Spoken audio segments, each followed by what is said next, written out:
Chers amis internautes de Seneweb TV et seneweb.com, welcome. C'est un plaisir de retrouver leen ci seen beneen numéro si Towe mi nga xam ne dafay célébrer la beauté intellectuelle et le leadership féminin tey nag ñi am plaisir dalal une grande dame. C'est une femme de médias. Elle fait partie de ceux qui nous ont fait aimer le journalisme parce que domaine boobu marqué na fa ay empreintes. Mais dernièrement, elle s'est dévoilée sous un autre angle. Mu nekk yoonu Makka, convoyage de pèlerins à la Mecque. Ñi gën ko xam ci borom macha allah pèlerinage Adja Ourey. Fatima maa ngi lay nuyu di nuyu sa téléspectateur yëpp di am mbégte jàkkaarloo ak yow di am fierté aussi gis journalisme bi ni muy évoluer avec un renouvellement de la classe et vraiment ñu ci am kontante bu baax quand on voit de la bonne graine qui sort. Ah macha allah. Merci. Comme signature rek mooy macha allah pèlerinage.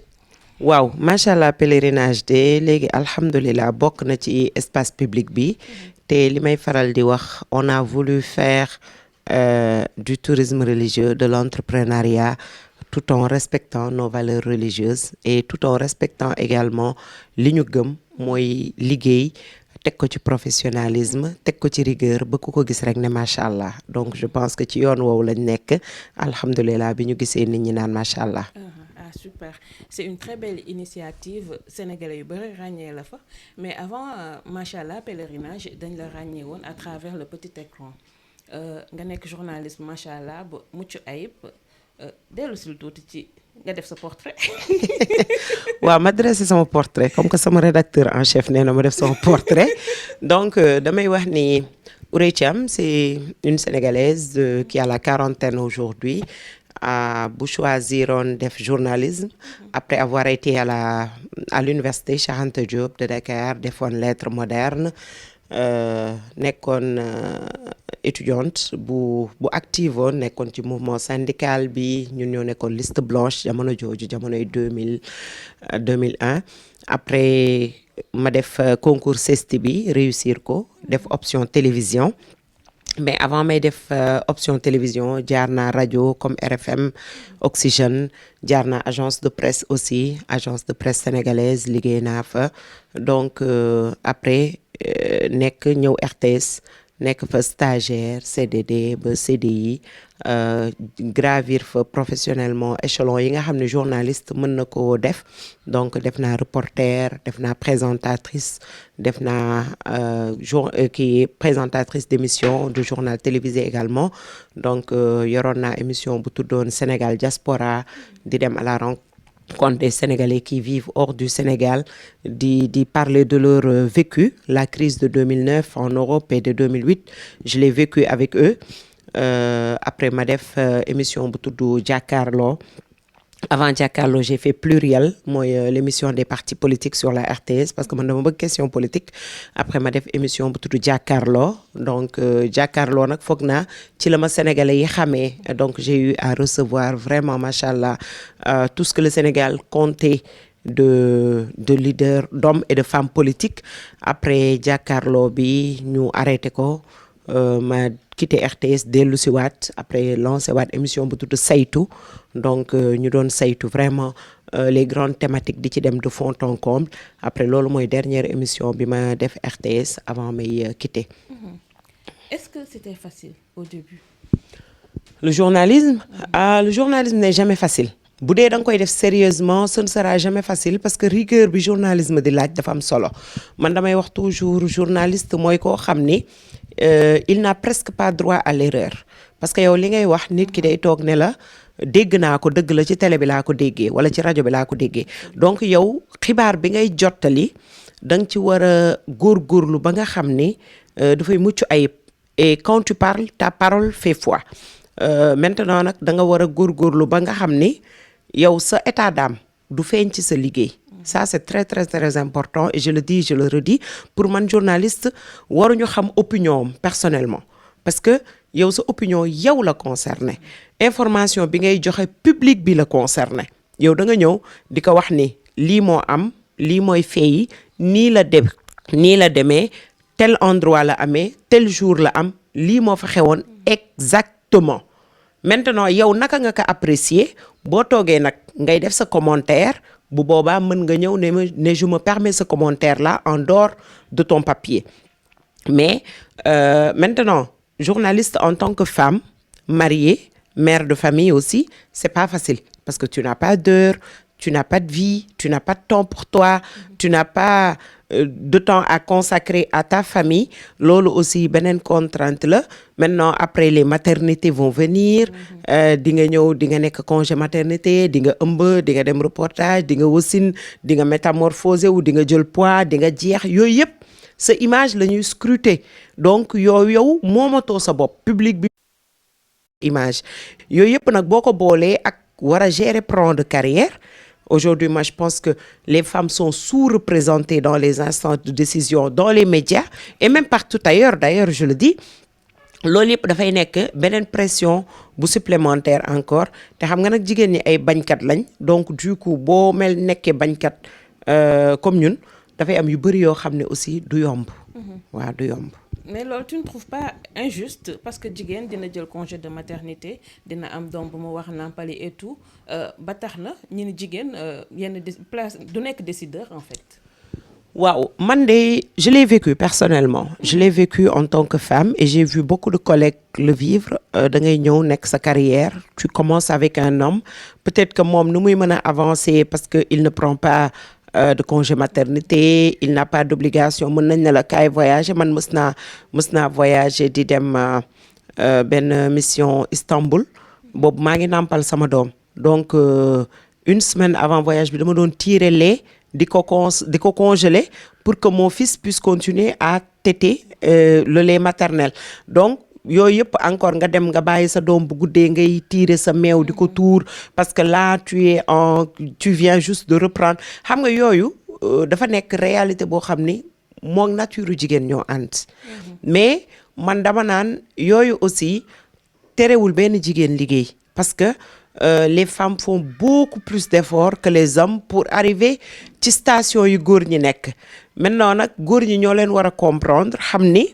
aujourd'hui télétravail wane na ni nit mun nga toog sa kër nga liggéey nit mun nga am crèche ci entreprise bu ngay liggéeyee nit mun nga am heure de maternité nga dem nàmpal ñëwaat moi j'avais la chance d'habiter pas loin de mon lieu de travail donc ça me permettait d'aller à la pause de donner à téter et de donner le sein et de revenir mais ñëpp amuñu loolu donc tey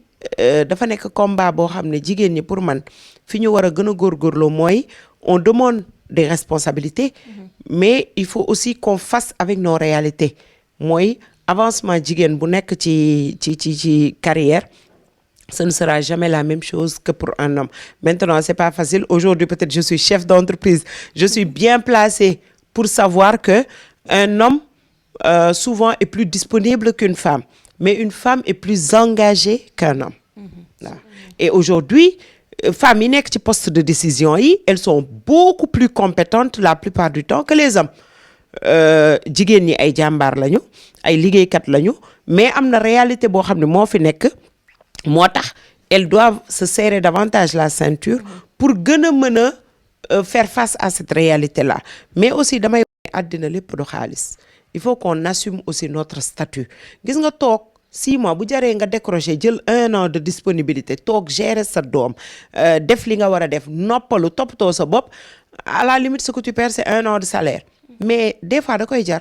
parce que tout simplement aussi notre bien-être psychologique et celui de nos enfants daf ko war a jar et tey yàlla wan na ni nit mën nga toog nga liggéey ci loo xam ne doo xëy chaque jour et tu gagnes plus et jigéen ñi ñu ngi koy wane man gis naa ñu bëri dañu yor seen ay ñi yor atelier tailleur ñi yor entreprise yu ndaw ñii di jaay ñii di ràbb ñii di nas mais nañu góorgóorlu def liggéey yoo xam ne du ñu tënk maintenant nag bu dee ne dañoo ne ci lu ñuy tënk aussi ñu organiser wu ba nga xam ne dinañ mën a gérer suñu vie de famille ak suñu vie professionnelle on nous a pas demandé de travailler on a choisi de travailler on n'a pas demandé à être femme on est né femme donc il faut qu'on fasse avec cette réalité-là. D'accord. Une question d'organisation. Bu ñu dellu si waatee tuuti si journalisme bi noo ci duggee par passion. waaw man le journalisme ça a toujours été une passion depuis bu ma nekkee xale école déjà école dañ doon def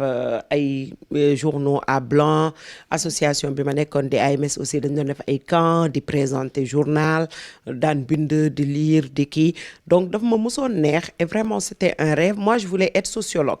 ou journaliste mais comme que j'étais voilée je me disais que je pouvais pas être journaliste man loolu laa jàppoon après il a fallu que ma gis Oumy Ndour def concours CESTI bi ma ñëw di wax ak ay nit ñoo xam ne Ibrahima Diallo ak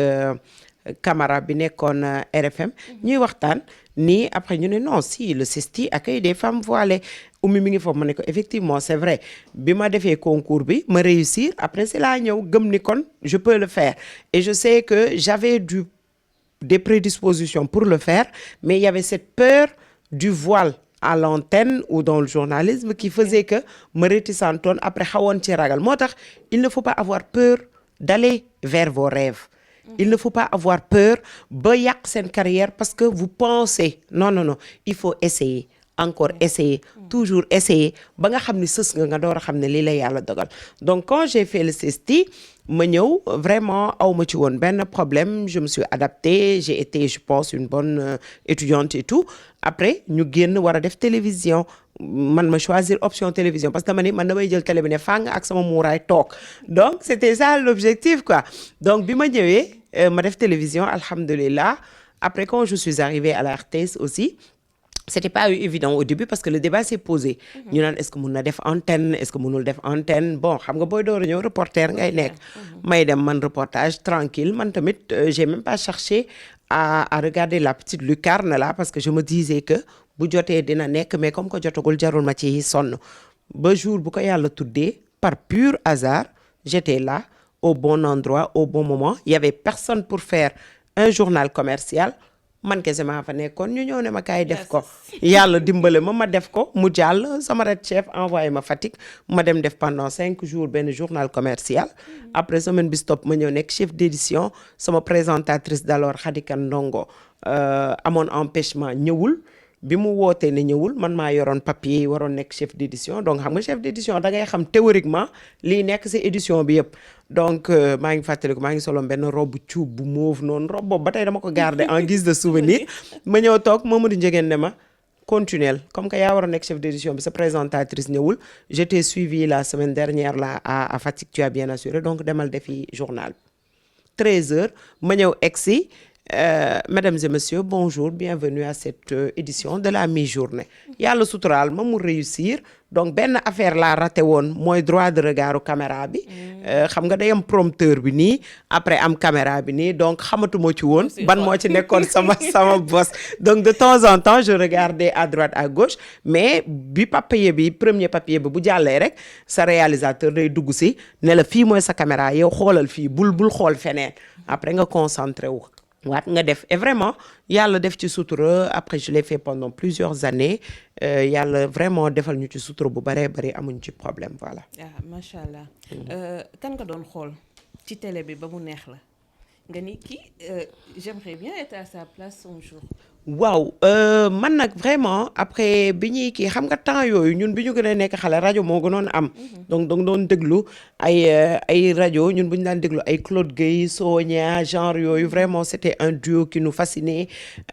bu ñu doon déglu aussi ay Marguerite Thiam ay bu ñu doon seetaan ñoom Soxna Dieng ñoom Elisabeth Ndiaye temps yooyu quand je suis arrivée aussi bi ma gënee dugg ci métier bi vraiment j'ai adoré Mignel Baro j'ai adoré Paulel Fall Souran j'ai adoré Maïmouna Ndir qui était à Walf boobu commencé naa def journalisme sax mais c'était une dame qui avait de la prestance et tout donc j'ai bien aimé aussi Mamadou Malaye Diop il était très brillant Babacar Diagne bi il était très bon en tant que présentateur d'émission vraiment la RTS avait de très grands journalistes et comme que c'était la seule télévision d'alors les gens regardaient dañ doon seetaan mais da nga doon gis ay de grandes dames de grands monsieur qui présentaient qui parlaient un excellent français sans faute man foog may gis ni je déteste écouter des gens qui commettent des fautes à l'antenne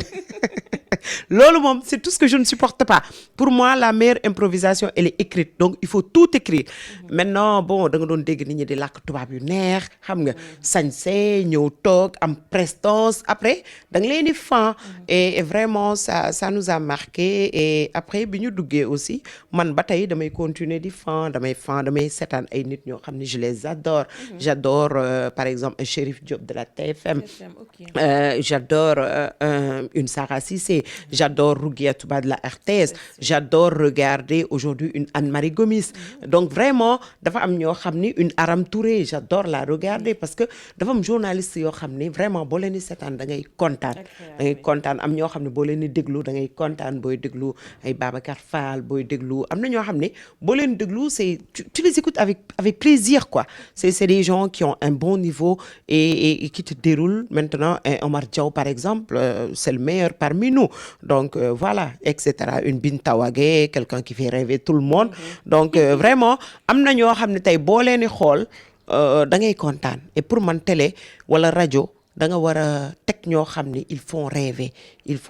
avec le niveau, ils font rêver avec la stature intellectuelle, ils font rêver avec le physique c'est vrai, mais ils font rêver avec la présence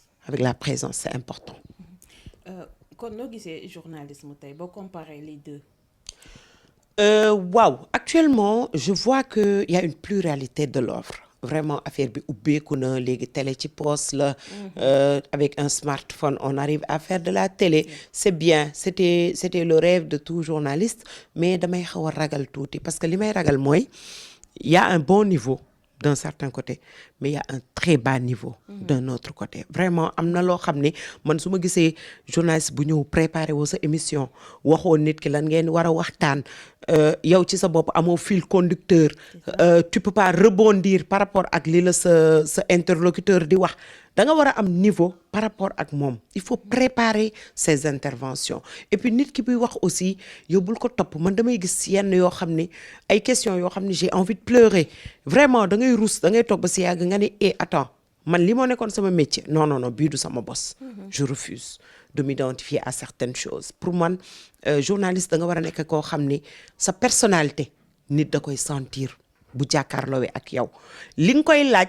mu xam ne yow xam nga ko. Man mës naa invité benn homme politique bu célèbre Mamadou Lamine Diallo je peux le citer dans une émission Jàkkaarloo ñuy def je lui ai posé certaines questions daf ni ma mais yow gëstu nga ma yow xam nga ma de parce que dañuy dem ñu fouiller ñu xool ñu gëstu nga woo nit ñi ko xam nga woo ay nit tu regardes tu te prépares. Il faut creuser avoir un canevas. Gis nga man par exemple d'accorduma ci journaliste buy ñëw di recevoir nit di ko bett ak ay questions non. Une rencontre on la prépare. Une interview on la prépare da ngay wax nit ki dama lay recevoir lii mooy questionnaire bi ma lay laaj.